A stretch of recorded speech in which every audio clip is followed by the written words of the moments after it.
Brown Mogotsi is just an information peddler. He hears things and he claims to be having knowledge about it. He gets involved in some of the things, but then exaggerate his involvement on some of things. What do you do when a man who claims to be the whistleblower is actually the architect of the chaos? In the murky world of South African high-stake investigations, we are used to seeing state capture, corruption, and institutional rot. But there is a specific kind of character that is far more dangerous to justice: the serial deflector. It's just to create a false life. You create a perception that the person can start talking to you. A person who walks into the offices of top law enforcement and evidence leaders entirely unprovoked, hands over a web of information. And then the moment accountability knocks on their door, they turn around and claim they are a victim of a massive conspiracy. Enters Brown Mogotsi. Whether you want to call him a snake, a liar, or a master of provocation, one thing is undeniable: he has a playbook, and he has used this exact same playbook against two of the most formidable figures in South African justice: Lieutenant General Nhlanhla Mkhwanazi and Madlanga Commission evidence leader Advocate Chaskalson. Today we are stripping away the noise, looking past the wild accusation of CIA involvement and exposing the exact blueprint Mogotsi uses to dive, and try to escape the trap he sets for himself. A gentleman sent me a message. Mr. Brown sent me a WhatsApp message, and he said on the message, I can show you the message. To understand who Brown Mogotsi is today, we have to look at how he operated in the past. Let's take it back to his interaction with Provincial Commissioner Lieutenant General Nhlanhla Mkhwanazi. And it was sent at in the afternoon, at 16:14 in the afternoon. And it reads as follows: My General, Brown Mogotsi from Northwest. That's a first intro. I don't know the person, I don't have his number on my phone, nothing. An internal attempt to discredit you through defeating the end case. Yeah, that's what he said. It's the second message that came 3 minutes later, 16:17. An internal attempt to discredit you through defeating the end case. It ended there. I did not respond until the following day when I saw the message on the 1st of October. I responded. My response was that, morning, sir, what are you talking about? What defeating case are you referring to? And who is behind that? That's a question I asked him. And that was about 7:44 in the morning, the following day, which was on the 1st of October. On the same morning, in the same minute, he responded by writing a word thanks, I assume, but without its TH and X. Thanks. Mogotsi didn't get dragged into Mkhwanazi's orbit. He walked in voluntarily, unprovoked. Mogotsi began feeding the general information. Text messages, insider tips, dossier of allegations. He pointed fingers everywhere, claiming General Sibia did this, a certain sergeant did that, Khan did this. He positioned himself as the ultimate insider, the man holding the keys to exposing police misconduct. And from there, same time, he sends me a KZN for factual report. A factual report which is a report that, assuming, was drafted by the commander that was on the crime scene on the eve of that attempt arrest of that prison official report. And immediately, same time, he sends me the copy of OP entry. So someone took a photo of that OP entry, which is accompanying this report, which basically contains the same thing as 2 pages of the OP entry, containing the same thing that is on the OP. Then after that, 7:51, the next message is, please handle confidentially. A meeting with the complainant will revert. That's his message. Next message, which he sends at 8:37, am in Lusigisi today. well, there's a WhatsApp message which means I am in Lusikisiki today. And the next messages come after that. General Khumalo, DivCom, just checked your standing with him. And then from there, he attaches a screenshot of a presentation, assuming was a confidential meeting, this one, which a crime intelligence was presenting their policies. He has a copy of that first slide. This wasn't just casual chat. The information Mogotsi peddled was heavy enough that it actively influenced strategic moves, contributing heavily to the environment that led to the high-profile police press briefing on the 6th of July.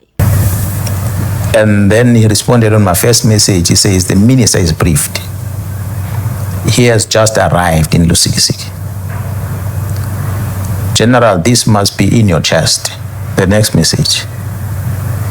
And well, I responded to him. I said, trust me on this one. And they responded again, you are having your interest, and that maybe you are having your own cartel. You don't listen to CI. Then Masimula intercepted him, meaning Masimula was in the meeting when Khumalo was uttering these words, and Masimula intercepted him. And also spoke about your provincial CI. Remember, he is retiring next month. And I responded, I said, please get me that presentation if there is one to confirm, or otherwise if there is any recording. That's me asking him. And his response was that nothing. General Khan will brief you next week. So introduce now General Khan. General Khan will brief you next week. And I said, sure. And then he sent me another message back in Johannesburg. He tried to call me on the 2nd, there's a missed call. And then on the 4th, this is October, sent me another message, good day, General, met with the complainant.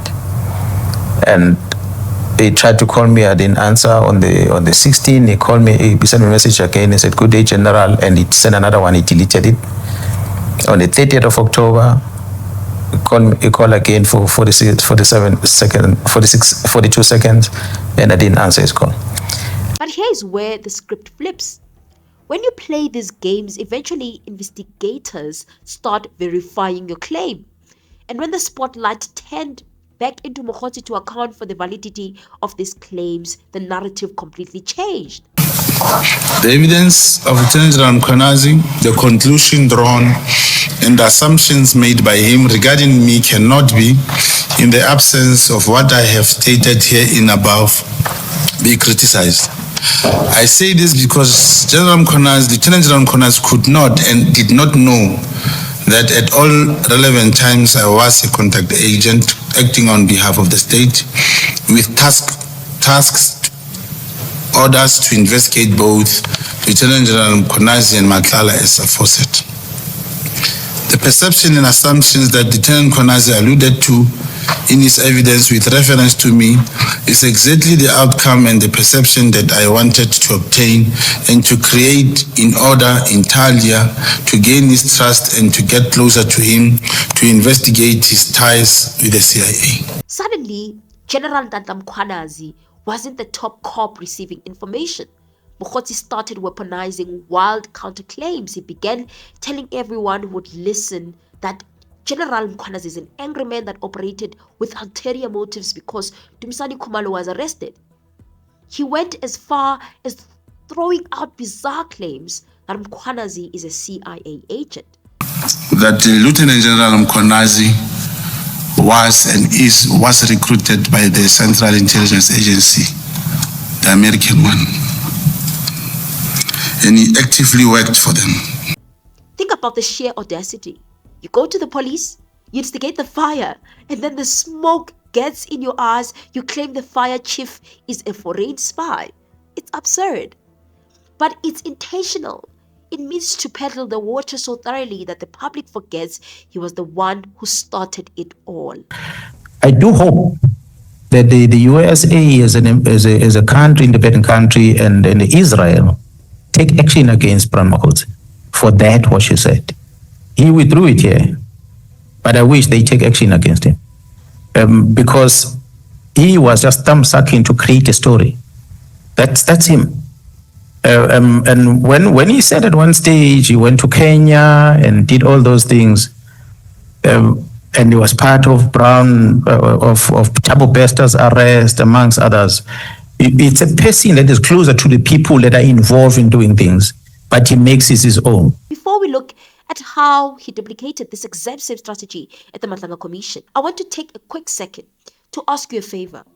If you value independent deep dives to connect the dots on South African current affairs without the mainstream filter, please hit that subscribe button. Hit that subscribe button right now. Close to 80% of you who watch these investigative breakdowns are not subscribed yet. Joining the channel takes 1 second. It costs nothing and ensures we keep digging into the cases the powerful want forgotten. Let's hit that button and get back to the timeline. It's not, if Mr. Mogotsi had put up a transcript and that indicated there were deletions, that would be one thing. So the first submission I'm making to the commissioners is, before we even get to the content of the deletions, it's the appearance that's created in this constructed set of chats that makes it look like there was nothing in between. And that's significant. The deletions themselves, too, are significant because they are material in what they show and what they don't show. They are material because they point away from the narrative that Mr. Mogotsi seeks to create before this commission. What he says, of course, to try to explain this is that he admits, first he denies tampering with the WhatsApp messages in paragraph 38, but then he admits to deleting the message. He admits to deleting the message of 12th March at 11:29. And that's the text that says, in fact, if I may ask that MC2 is now displayed, because this shows easily where the deletions are made. If you thought the Mkhwanazi situation was an isolated incident, take a look at what happens next. Mogotsi took this exact same blueprint and walked into the Madlanga Commission of Inquiry. His target this time was Advocate Chaskalson, one of the primary evidence leaders. The interactions and the events that took place, the end result was the belief that if Mr. Mogotsi does not provide information or useful information or helpful information, the condition that he will be protected. I'm not sure that that answers the question I've put to you. My question is about, isn't there a possibility that the deletions are calculated to create the impression that Mr. Mogotsi is pushing for? So he deletes whatever may be at variance with or at odds with what the chief evidence leader is saying. Is that not a possibility? Sure, it is a possibility. Once again, unprovoked, completely voluntarily, Mogotsi approached Chaskalson. The bait? He claimed he had explosive information regarding Suliman Carrim. Now everyone who understands how commissions of inquiry work knows that evidence leaders rely on witnesses and whistleblowers to come forward. Chaskalson did his job. He listened to the information Mogotsi was eager to peddle. Miss Voice Call. There's another one, Miss Voice Call, and all the way down. I'm sure you could go on and on. 97 as well, same thing. All of those are Miss Voice Calls coming from Mr. Mogotsi. So it's Mr. Mogotsi who's seeking out the chief evidence leader. It's not the chief evidence leader who's desperately trying to get hold of Mr. Mogotsi. It is Mr. Mogotsi who appears to be desperately wanting to get hold of the chief evidence leader. So I'm saying, yes, we do not know the content of the conversations, or rather, what conversations actually took place where there were calls that were taken between them. But from the fact that Mr. Mogotsi appears to have been the one seeking out the chief evidence leader, that may well be, I'm not deciding that point, I'm engaging you on it. That may well be an indication that it is Mr. Mogotsi who wanted assistance from the chief evidence leader. Just like before, when it was time for him to formalize this information, to back it up, to face the legal heat of cross-examination and accountability, Mogotsi realized he had painted himself into a corner.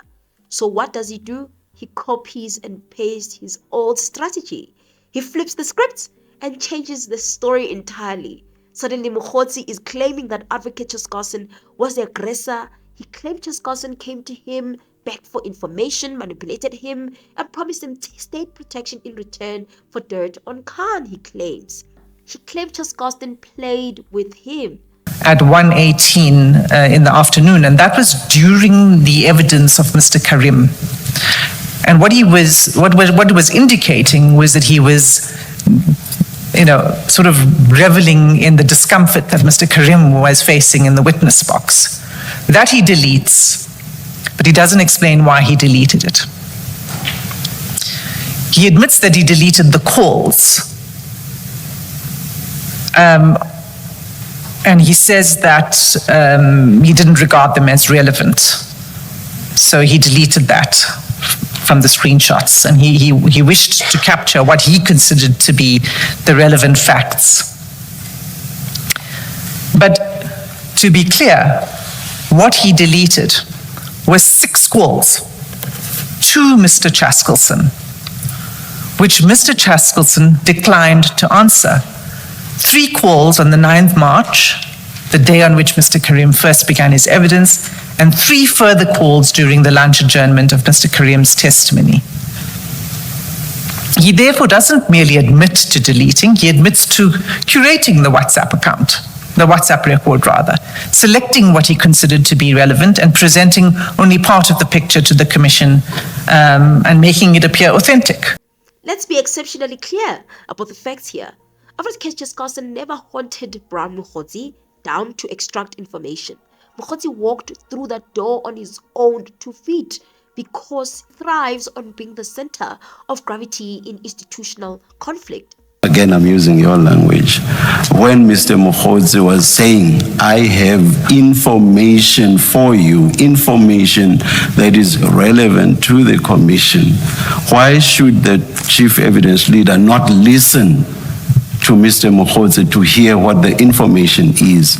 Maybe instead of what I did earlier, which was to ask 2 questions, let me ask that 1 question and get your response on it. Chair, in response, I will submit that when Mr. Mogotsi was giving testimony, the evidence leader labeled him a liar. Now, you have this person who's a liar, and he comes to you and he says he has information, and you take the word of a liar and you entertain him and you run with that information. The issue here was because Brown Mogotsi betrayed his friend, because that is how Mr. Suliman Carrim referred to him, that is his friend of over 15 years. At the same time, I needed to verify this. I then reached out to a friend of mine, Mr. Opa Brown Mogotsi, who is from Afrikaans as well, and who's someone that's known, who's connected. I then asked him to please verify and check if really this tender exists, and can he come back to me? Mr. Mogotsi then agreed to check for me. Mr. Carrim also helped Brown Mogotsi with his foundation and has been helping them, assisting them financially, which is Brown Mogotsi Foundation, and has also assisted Brown Mogotsi's fiance or wife, the company which was Hontle Specialists, who were specializing in cleaning services and all those services, dry cleaning services, all those type of services. Mr. Carrim was there to fund Mr. Brown Mogotsi. She sometimes does my gardening services. She does some cleaning for me. She looks after my plant equipment. She cleans the plant equipment. And this has been happening way before this. I've always been assisting Brown and his wife. What then happened is that Brown Mogotsi decided that it was best for him to go and expose Mr. Carrim, despite all the things that Carrim has done for him, even though Mr. Carrim referred to him as his friend. He came forward as a helper, Mr. Brown Mogotsi, helping Mr. Carrim and Mr. Matala with the tender, claiming close ties with Senzo Mkhunu from what we've heard from Carrim. Again, with hindsight, I believe Brown was lying about the influence he had. I myself have no direct relationship to the minister. Instead, I was asked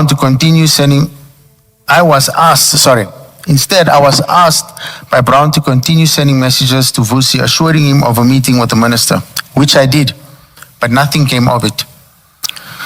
Vusi advised that his attorneys were handling the termination and that the amounts owed for work would be paid to Medicare 24.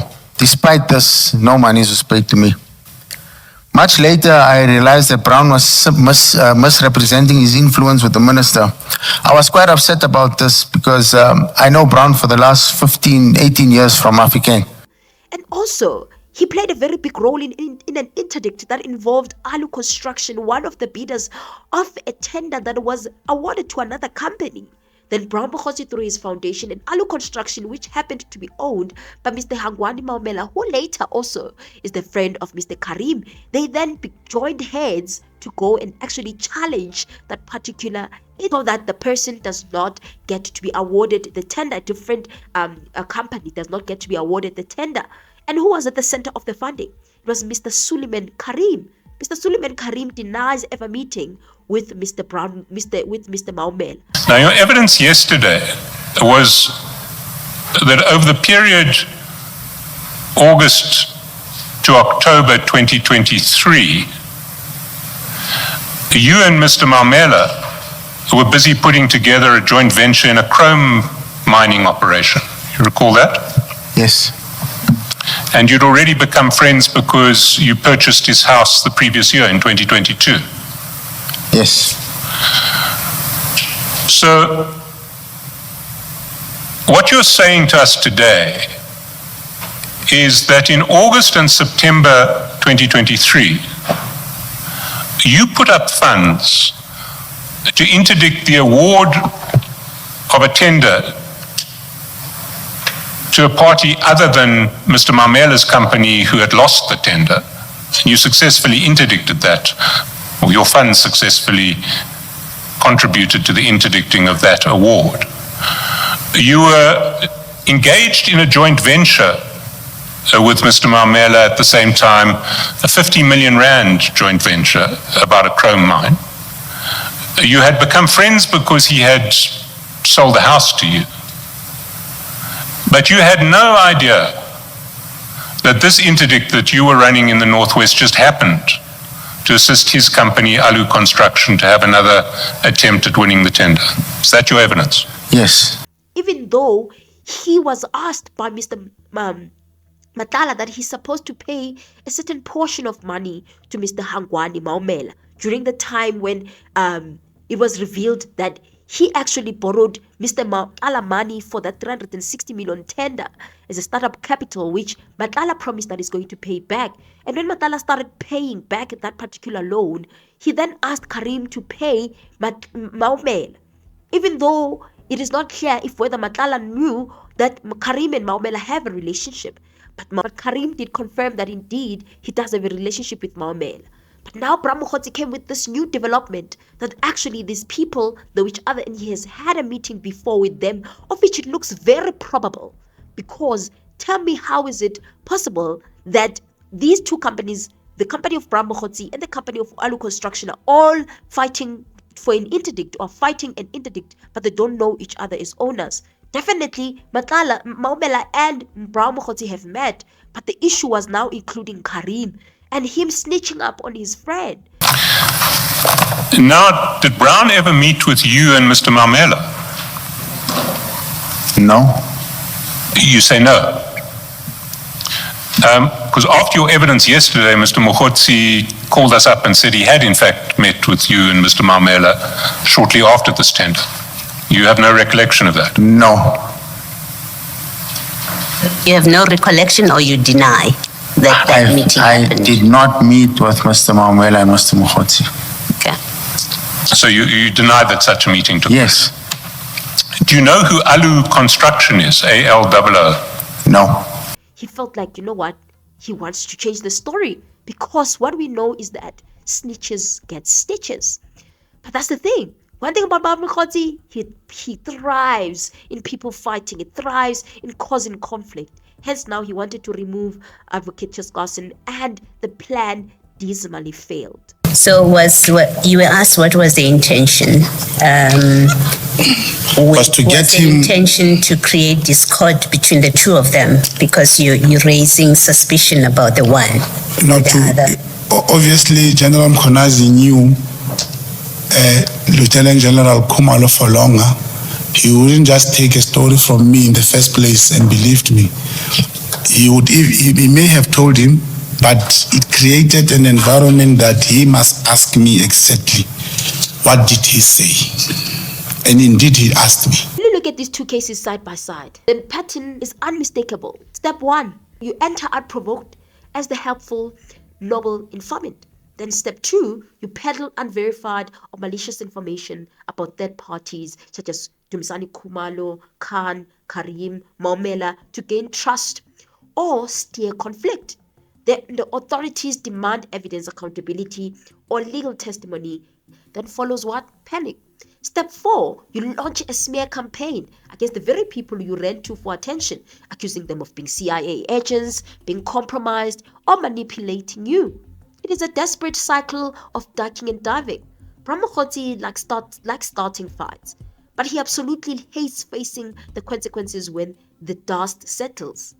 He uses our state institutions, our top police officials, and our judicial commissions as his personal playground. The whole thing of the 6th of July, to me, it was something else. It's not what we see. Something that was staged more like this was like a coup, a civil war. That's what I was trying to show him. But the strategy of deflecting only works if the public loses focus. Once you see the pattern, the illusion shatters. Because he's in a victim of institutional overreach, he's a man trapped in a web of his own making. What do you think about Mogotsi's tactics? Do you think this history of turning on his own handlers will finally catch up to him in court, or will this deflection blueprint buy him more time? Drop your thoughts in the comment section below. Don't forget to like this video, share it to spread awareness, and if you haven't already, hit subscribe to support the channel. Stay vigilant, stay informed, and I'll see you on the next breakdown or upload.